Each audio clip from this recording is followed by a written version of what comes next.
Oh, oh, oh, it's magic, you know. Never believe it's not so. It's magic, you know. Never believe it's not so. Never been awake, never seen a daybreak. Leaning on my pillow in the morning. Lazy day in bed, music in my head. Crazy music playing in the morning light. Oh, oh, oh, it's magic, you know. Never believe it's not so. Oh, oh, it's magic, you know. Never believe it's not so. This is another episode of the Unrelenting Alchemist, and I want to talk about the Tuatha Dé Danann, translated as the people of the Goddess Danu. And they're one of the most storied pantheons in the Celtic mythology, particularly within Irish lore. Enigmatic and radiant, these beings were not merely gods, but a mysterious race of magical immortals who once ruled Ireland before retreating into the hidden world of the She, the Otherworld, the hidden realm. Revered as deities, magicians, warriors, and sages, the Tuatha Dé Danann are steeped in myth and metaphysical mystique. Their legacy endures not only in folklore, but in the spiritual consciousness of Celtic descendants and some neopagan movements. And I posit to you that they're even in some of you. This video is going to explore the main deities of the Tuatha Dé Danann and their esoteric symbolism and teachings, and how their presence has persisted, transformed, not forgotten through the ages. And of course, if you've been a fan of my channel, you know that I'm completely in love with them and love to broach this subject time and time again. You see, the Tuatha Dé Danann are believed to have arrived in Ireland in a mist, descending from the sky or sailing from the four mythical cities, Valius, Gorius, Phineas, and Murias. From each city they brought sacred treasures. They brought the stone of Fal, the Lia Fal, which cried out under the rightful king, the spear of Lugh, which guaranteed victory, the sword of Nuada, which no one could escape, and the cauldron of Dagda, which left no one hungry. You see, these talismans, they symbolize the four elements, the earth, the fire, the air, and the water. And they were said to possess immense metaphysical power. The Tuatha method of arrival signified a new divine order. They supplanted the Firbolg and later clashed with the monstrous Fomorians, who were the representatives of chaos as well as destruction. Their battle for Ireland wasn't just for land, it was for the spiritual stewardship of even the world around them. So let's talk about Danu, the revered goddess of the Tuatha Dé Danann, the primal mother.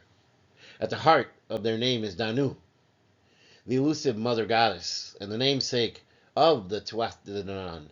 Little is directly recorded about her, but her influence has echoed time and time again through Indo-European water goddesses like the Vedic Danu. She is believed to embody the divine feminine principle, the primordial wellspring of fertility, wisdom, and magic. Danu is the womb of creation. She is the source from which the Tuatha emerged. Her presence is felt in rivers, such as the Danube, believed to derive its name from her itself.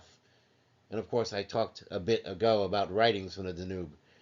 And the mist that cloaks mountaintops, the deep knowing that defines Celtic mysticism at its heart. She is the veiled initiator, whose presence connects the earthly realm with the cosmic universe at large.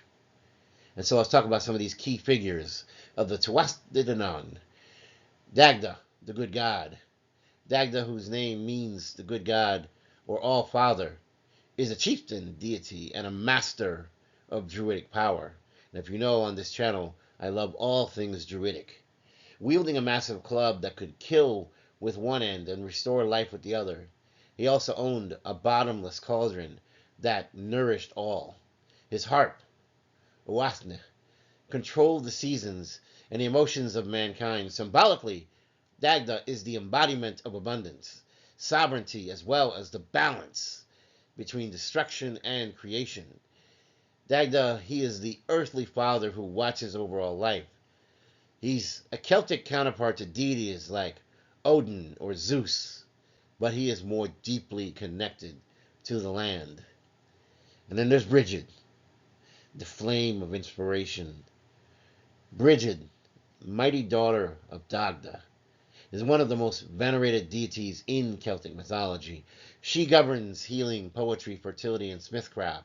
A triple goddess, she appears in three distinct aspects. She is the poet, she is the healer, and she is the weaponsmith. She represents the sacred trinity of inspiration, transformation, and ultimately birth. Brigid's fire is eternal, carried forward in Ireland, as she even in Christianity has become known as Saint Brigid. Her shrine at Kildare maintained a perpetual flame tended by 19 priestesses. She bridges the ancient pagan origins with the current Christian Reformation, illustrating the resilience of the divine feminine power even in the face of some cultural transformation. Then we have Lugh, the Shining One. Lugh, also called Lugh Lamfara, Lugh of the Long Arm, is a youthful warrior and god of many talents. Known as the Master of all arts, Lugh exemplifies versatility, brilliance, and, of course, at its heart, energy of the sun, solar energy. His spear, which could defeat any foe, never ever missed its mark. He led the Tuatha Dé Danann to victory against the Fomorians, killing the tyrant Balor, his grandfather. Lugh's festival, Lunanasad, marks the beginning of the harvest season and is still observed in many neopagan circles today. You see, Lugh is a divine genius. He symbolizes solar radiance, kingship, and an ultimately heroic spirit. Then there's Nuada, the silver-handed king. Nuada Argathlam, which is Nuatha of the Silver Hand, was the first king of the Tuatha Dé Danann. After losing his arm in battle, he was deemed unfit to rule, as the king had to be physically whole. But a silver arm was crafted for him by the healer Dian Chet and smith Credn, and so a flesh arm eventually was restored by his son Miach. Nuada's story is one of dignity, leadership, loss, and restoration. He represents the sacred kingship, the burden of leadership, and the idea that sacrifice becomes necessary to maintain divine authority. And then, of course, there is the one who strikes fear into the hearts of any, the Phantom Queen, the Morrígan. She is the revered goddess of war, fate, and prophecy, associated with death and battle. She often appears as a crow on the battlefield. She is ultimately a shapeshifter, and she is also a triple goddess, sometimes conflated with Bad and Maka, and a psychopomp. She guides souls to the other world. Morrigan's power lies in her ability to foretell destiny and to stir the chaos that leads to transformation. She may be dark, but she is not evil. She is the fierce necessity of evolution. She is the dark womb of rebirth, the shadow of the feminine that grants wisdom, but through pain and trial. And then there's Manannán mac Lir, the Lord of the Sea. Manannán is the god of the sea and the keeper of the Otherworld's gates. He rides a chariot over waves and possesses a cloak of invisibility, a magical boat named Squaptine, and the sword Fragarach, which compels truth. Also, as a psychopomp and a protector of the realm between worlds, Manannán symbolizes mystery, initiation, in the journey of the soul. His domain is where reality bends and where time ultimately dissolves. And there are many mysteries to the Tuatha Dé Danann, the esoteric knowledge that they have been known to possess, and the might of the four cities. The Tuatha are said to have come from four mystical cities, each representing one of the four elements and the directions. From Phalius, the earth, came Leophile, the stone of destiny. From Gorius, the fire, came Lugh's spear. From Phineus, the air, came Nuada's sword. From Murius, the water, came Dagda's cauldron. Each city symbolizes an inner plane of mastery: earth for stability and power, fire for courage and transformation, air for intellect and truth, and water for emotion and healing. But these cities are not only physical places, but they are spiritual stations that one encounters on the soul's journey. So what of the She and the Otherworld? Well, after being defeated by the Milesians, who are the mythic ancestors of the Irish, the Tuatha retreated into the She, the mounds, becoming the Aos Sea, the fairy folk, or the people of the mounds. For they did not die, but they rather shifted into a new realm of existence. They became the custodians of nature. They became the lords of magic, and they became the overseers of the spirit world. You see, the She is more than folklore. It is the metaphysical concept of a parallel dimension where time is non-linear and where divine consciousness persists. You see, the veil between the She and the human world is said to be thinnest during Samhain and Beltane, and these being Celtic festivals of great transition. The Tuatha Dé Danann have maintained continuity through the ages, even as paganism slowly gave way to Christianity. As Ireland became Christianized, the Tuatha were not eradicated, but they were absorbed into new forms. Brigid became Saint Brigid. Lugh's harvest festival became Lammas. The fairies became the hidden folk and the cautionary tales. Their powers and stories were transmuted. They were never forgotten. This syncretism preserved their presence under a new theological order as the Irish clung closely to the knowledge of them. The people still left offerings at wells. They still invoked their protection during Samhain, and they told stories of fairy abductions and ancient gods. The Tuatha game became embedded in the Irish culture and the Irish psyche, and they lived on through memory and ritual, even after change and transformation.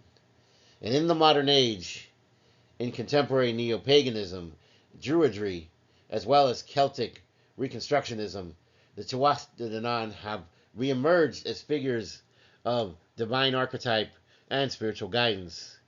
Brigid always remains timelessly honored as the embodiment of divine feminine power. Dagda and Lugh are revered as masculine strength in wisdom and action, and the Morrígan is called upon for shadow work and sovereignty. Danu, at the heart of it all, remains the hidden source of all divine intuition and wisdom and foresight.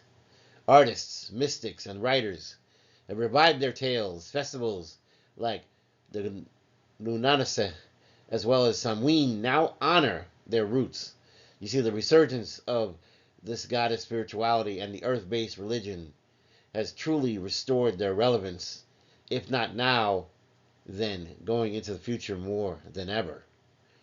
Their symbolic legacy, they remain archetypes of inner alchemy. And as you know, here at the Unrelenting Alchemist, that's what we embody. The Tuatha Dé Danann can be interpreted as archetypes of human consciousness, each figure representing an aspect of ourselves. Dagda is the wise father, the grounding of abundance. Brigid is the creative fire, the call to heal and transform. Lugh is the inner genius, the courage to shine. And the Morrígan is the dark feminine. She is the destroyer and the prophetess, probably having a parallel form in Kali in Hinduism. Manannán is the mystic guide between worlds, and their stories speak to an alchemical path, a path of personal transformation through loss, through battle, through integration, and of course rebirth. They offer maps of initiation, echoing the hero's journey within each soul as each struggles through initiation after initiation.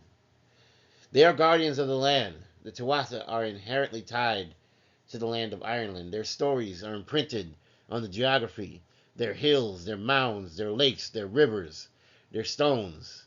They are the animistic force behind sacred sites like Tara and Newgrange and the hill of Usnik. Even now, offerings are left at berry trees, and local legends warn against disturbing the mounds, about drawing out the beings from the other realm. This enduring reverence reflects a worldview where the land is very much alive and it is full of memory and divinity. The Tuatha Dé Danann are more than myth. They are reality, and they are a testament to the spiritual imagination of the Celtic people. Their pantheon weaves together the gods and the warriors, the healers and the seers, and they are bound not by some meaningless dogma, but by the sacredness of story, of custom, of culture, nature, and mystery. They have lived through every age by transforming, becoming fairies, becoming saints, and now they are powerful modern-day archetypes of spiritual awakening. In our age of rediscovery, the Tuatha Dé Danann beckon us. They're within us, and they want us to remember the old ways, to honor the earth, to seek wisdom in the mystery, to trust our intuition, and to walk between worlds with courage and grace. Their legacy is not just in Ireland's hills, but in every heart that dares to remember that these Celtic gods still walk among us. They may be veiled in mist, they may be cloaked in myth, they may be whispering through time, but they are always just beyond the veil, waiting to pass through the portal. Thank you for joining me in the Sacred Hour. This has been the Unrelenting Alchemist. And until next time, my friends, walk wisely, collective, walk bravely, and when the dark calls, you answer not with fear, but with the utmost of light and fire. And if I don't see you, good morning, good afternoon, good evening, and good night. Please don't forget to like, share, and subscribe. I love you.